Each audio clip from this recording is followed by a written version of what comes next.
Dr. Reena here. I'm a dental specialist and founder of RW Perio, located at 75 Harley Street.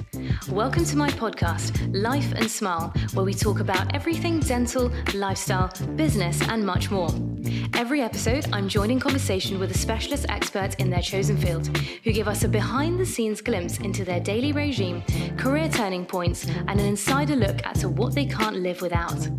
As a businesswoman myself, it's so inspiring to hear how people have built their careers and shattered those glass ceilings. So let's get the conversation going.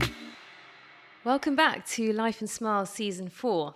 In this episode, I particularly wanted to focus and explore further the idea of a lifestyle approach when it comes to building a successful career. In each of our 3 previous seasons, it's been so inspiring to hear the often contrasting day-to-day routines across multiple industries and how they really make it work on a day-to-day basis. Today in our recording studio, we turn to the media industry. The clue perhaps in the name of her Instagram handle, at Andrea Can Write. I'm delighted to have with me on Harley Street, Andrea Thompson, the editor-in-chief for Marie Claire UK, a title known for leading the conversation on empowerment, sustainability, beauty and style. Andrea, welcome to the podcast. It's very nice to be here. Thank you.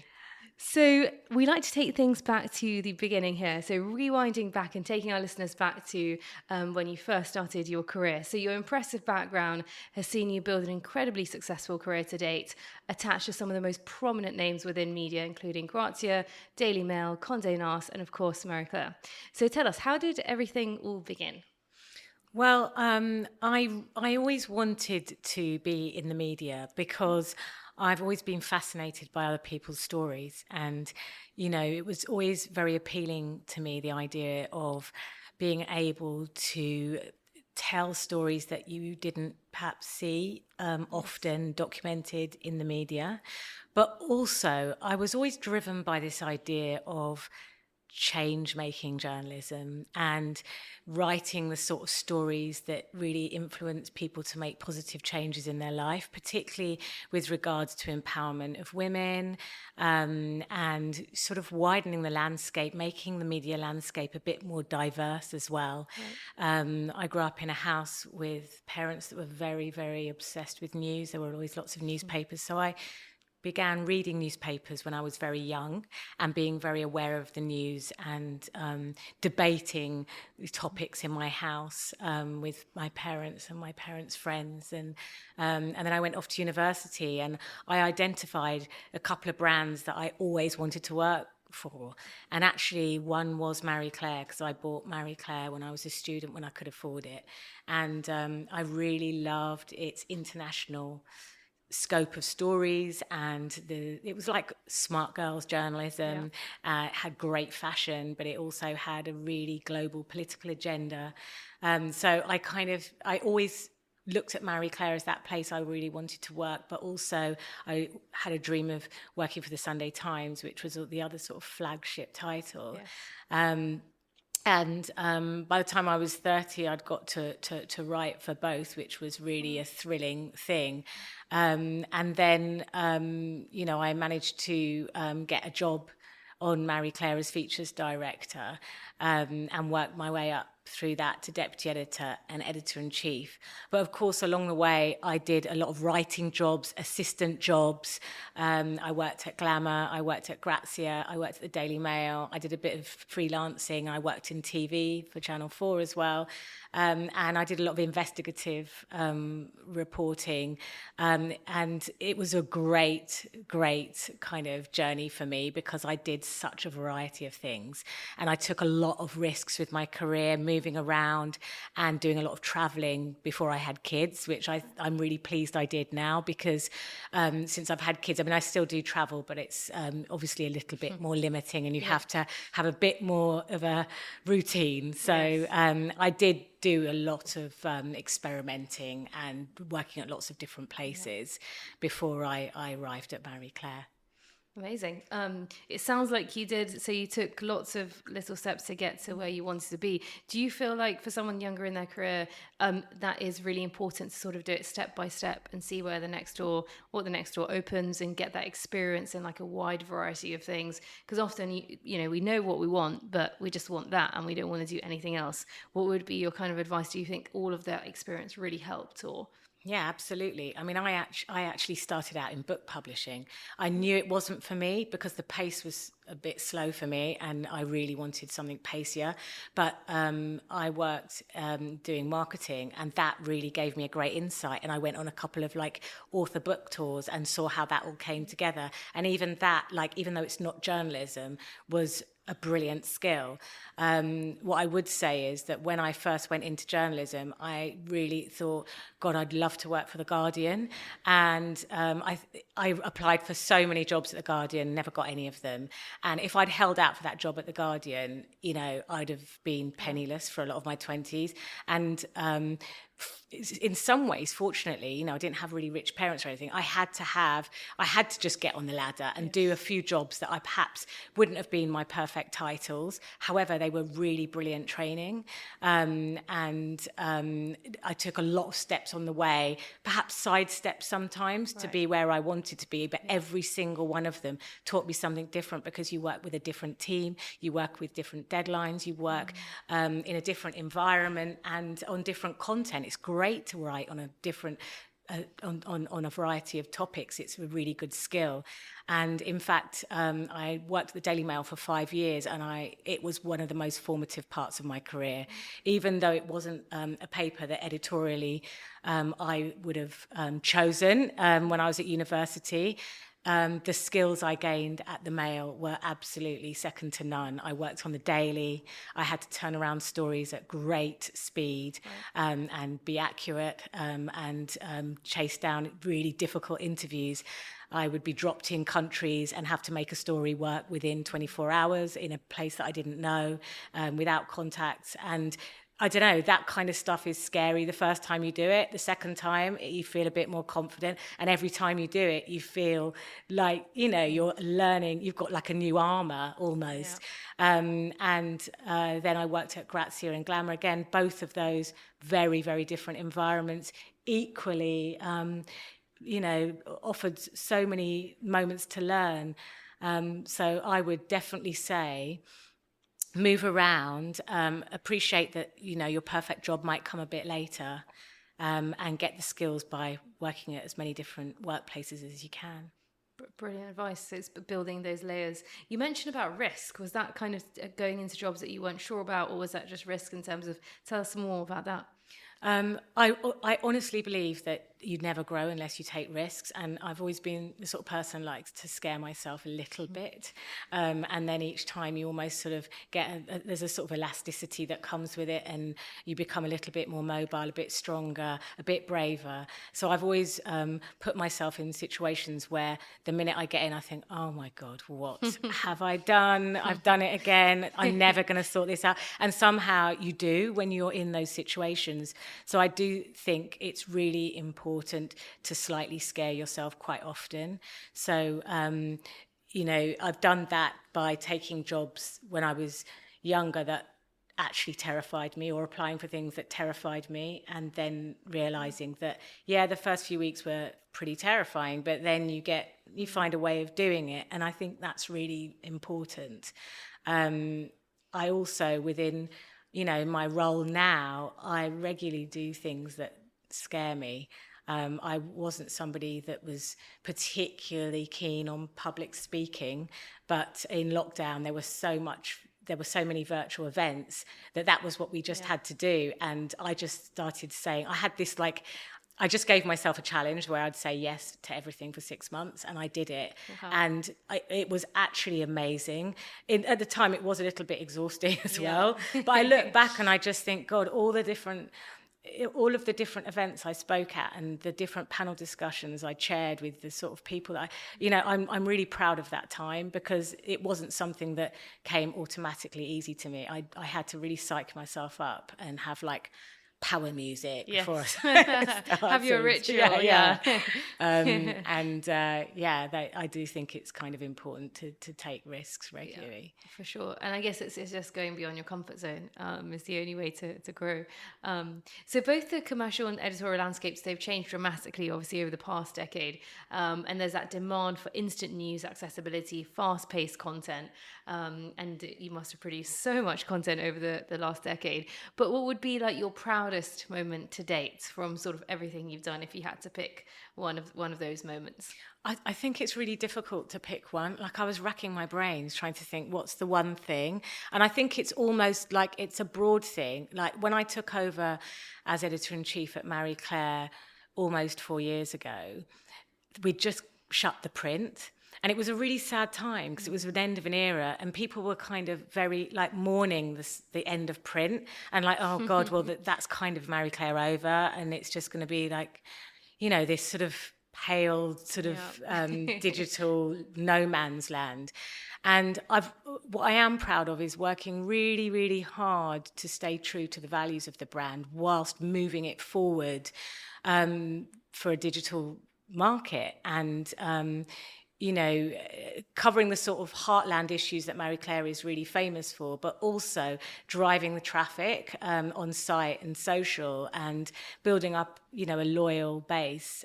So I think that there have been lots of moments that lean into that. So, for example, when we first went digital, people didn't understand the idea of doing a digital cover. They were like, what's the point? It's not on sale. We couldn't get, like, the people were like, oh no, celebrity agents wouldn't talk to us, and then 3 years on, we're booking like Salma Hayek for a cover, Zoe Saldana for a cover, big names. And that is due to the hard graft of my team, and just that belief, and that we can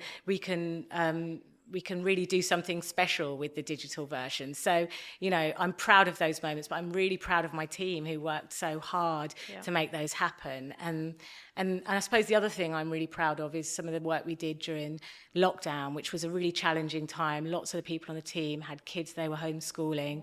It was a really pressured time. We were all at home, and we put out some brilliant content. We personally were really like championing women and the unique struggles that women had at that time, and also shining a light on the unique way that COVID was impacting women's careers and their mental health. And we did some really great reports that I'm very proud of to raise awareness about that. And afterwards, I won an award from We Are the City for my work and constantly like talking about those issues and bringing them to the fore. So that's another proud moment. Very nice. And you mentioned sort of earlier, it's those pieces that cause people to think and change. Would that still be your, and as you mentioned during COVID, all the work you did, would those be your kind of favorite subjects to dip into when you're editing and publishing? What's your kind of, do you have a favorite subject as such?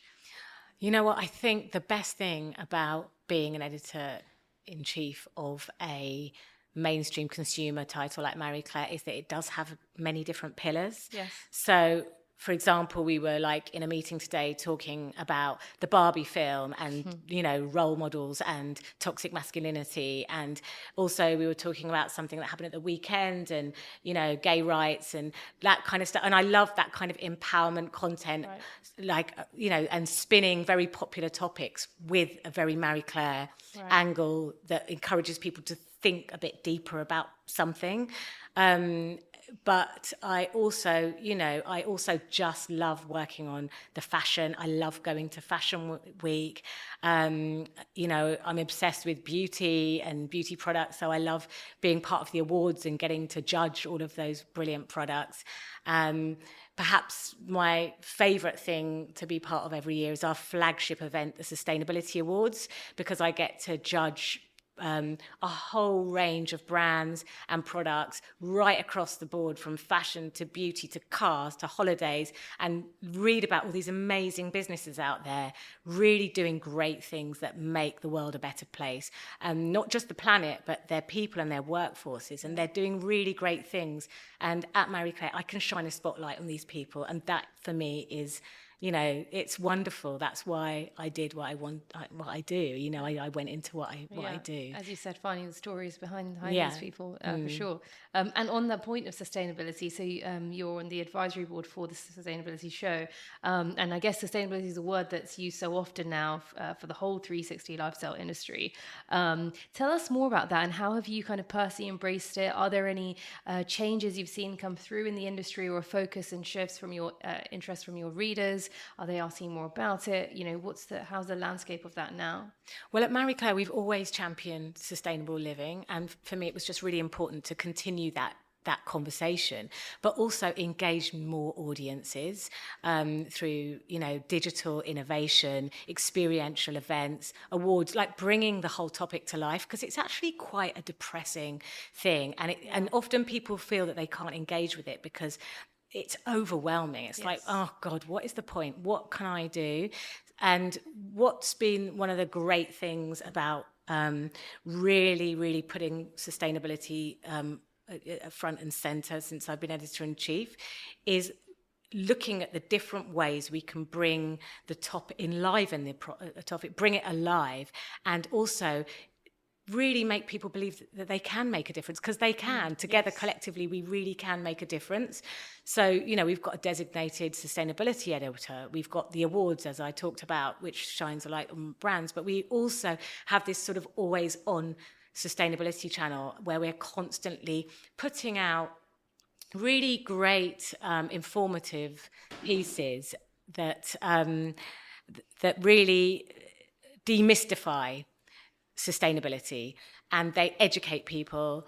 It's like, how to avoid greenwashing, expert tips around recycling. And these are really, really popular pieces. The traffic on them is incredible. And it means that people are really engaging with that content. They come to Marie Claire for that expert filter. And they come to Marie Claire because they know that we can, decode quite a difficult topic for them, and so that's a really good feeling. Makes sense. I guess, as you said, it's such a broad term, but you have all, and your team have broken it down to practical things that people can actually do, easy to understand, easy to apply. Exactly. Like really, fashion, beauty, like can you recycle what's in your bathroom? Right. What can you, where can I buy the best, or where can I rent the best outfits for wedding season? Right. I don't know. It's just a lot of that stuff, but making it really engaging so that it fits with people's lives. And people may not think of that straight away either. So brilliant. So we spoke earlier about sort of career steps so far, but what sort of advice would you give now, looking back to your younger self, or anyone who's sort of starting a career similar to yours? Obviously, you mentioned about getting the experience, building those layers of experience, exploring other things, taking risks. Is there anything else you would sort of now looking back say to your kind of younger self? Regularly do things that scare you. Yes. I've sort of covered that already. Yes. What else would I say? Sorry, I'm not sure. I can't think of anything. Is there anything you regret in your career so far, or you feel everything's been a useful learning experience? I don't know. I just don't really go in for regrets. Fine. I mean, I've made bad choices at the time, but I've made them because I've made them. Yep. And that's been where I've been at the time. And sometimes I look back and think, yeah, it wasn't ideal. I could have done this, but I just think that's kind of wasted energy. Yeah. I do think I'm an optimist. I just look forward. Yep. If I had to give people advice, it's just find an area you're passionate about and go for it. Yeah. It's good to have your bread and butter money and keep doing, keep your things going and pay the rent. But develop something that you're really passionate about and just keep it going. You could just be blogging on the side. It could be just a social account. It could be developing your own podcast. But that's your thing. Yeah. And, eventually, if you put enough energy into it, then it will be great. Yeah. So that's what I would say. And believe in yourself. I when I was younger, I did lack confidence, and I often made decisions and oh, I don't know if I've done the right thing at the time. And I just think, just have confidence in yourself and put yourself in places. You belong wherever you are. If you've got to a job and you're through the door, you belong there. So, you know, feel confident enough to put your ideas forward and be you as well. Yeah, love it. Really nice. And what about for yourself? Like you're super sort of enthusiastic about what you do on a daily basis. What inspires you? Do you have any like mentors? Do you certain books you read? What keeps you going and that stamina for such a hectic lifestyle? I do have mentors that helped me early on in my career, and I do like occasionally check in with them, like on, you know, like have little conversations about stuff and get advice. I also have really supportive family and friends that are outside the industry, which I think makes a really big difference. I also have always really taken care of my physical health, which I think my life and my job and my routine on a daily basis is so demanding, physically as well. So I carve out time to exercise every day. And for me, that keeps me sane. And it might even just be a 20-minute workout. Yep. Or it could be like going running. And luckily, I do love running. And it just gives me that kind of, I don't know, it's a headspace and also a sense of perspective. Like sometimes I'm in my own head so much, and then I go out for a run and I'm like, actually, this is not so bad, this thing I've been ruminating on all day. What I need to do is this, this, and this. It just gives me a sense of clarity and a moment of just stepping away from it, you know, and that's been really helpful for me. How do you ever have days where you're like, I just don't want to do this 20-minute workout? How do you kind of force yourself to maintain that discipline to keep that up? I mean, I do have days like that. And actually, I just build in the exercise into the day. Right. So I make sure that like I'm going to like get off the train a bit earlier or walk to the next tube, build it into the day, or do it at the end of the day. Do it like, even if it's like 10 minutes at lunchtime, brisk walk, like it's the importance of just raising my not blood pressure, like, you know, heart rate. Yes, it's like raising my heart rate, getting a bit of exercise in, and just getting a bit of fresh air and perspective. And then the other days I just don't feel like I really didn't feel like working out this morning because I'm so tired this week. And then I was like, right, I'm going to just do 10 minutes of a Joe Wicks 20-minute thing. And then I'm going to give myself permission to stop after 10 minutes. And then after 10 minutes, I was into it and I just finished it. And I really didn't feel like doing it beforehand. But I forced myself to start. And then I felt so much better afterwards. I was like, yes, you know, I feel really so much better. 20 minutes, like I would have been, I don't know, like scrolling my phone or something. It's worth it. And I get up that bit earlier so that I've always got time to do it. Yeah. No, it makes complete sense. I like the fact you just build it into your lifestyle. It's not like all separate things. No. And is your working week, like, is every week quite different? Do you have, because obviously sometimes you have events to go to, etc. Do you have very varied days and weeks, or? Yeah, every week is really different, which I kind of like. But there are, like, we go into the office 3 days a week, so I'm always in the office Tuesday, Wednesday, Thursday, and then I bookend the week Monday and Friday working from home, which I try and like have less meetings those days because my schedule is very, very meeting heavy. I've had 9 meetings today, which has been like a bit overwhelming, and it was a bit like that yesterday as well. So my day looks like I get up, I have breakfast with the kids, then I'll drop them off at school if I'm doing the school run. Otherwise, I will do a workout, and then I'll go into town, have a breakfast with a client or a PR, and then I'll go into the office, and then it's pretty much meetings all day. And then I will finish around, like, all of my meetings are generally over by about 6, and then I'll do a bit of desk work, catch up with people, and then go to a dinner or an event, maybe twice a week, sometimes 3 times a week. So it is quite busy.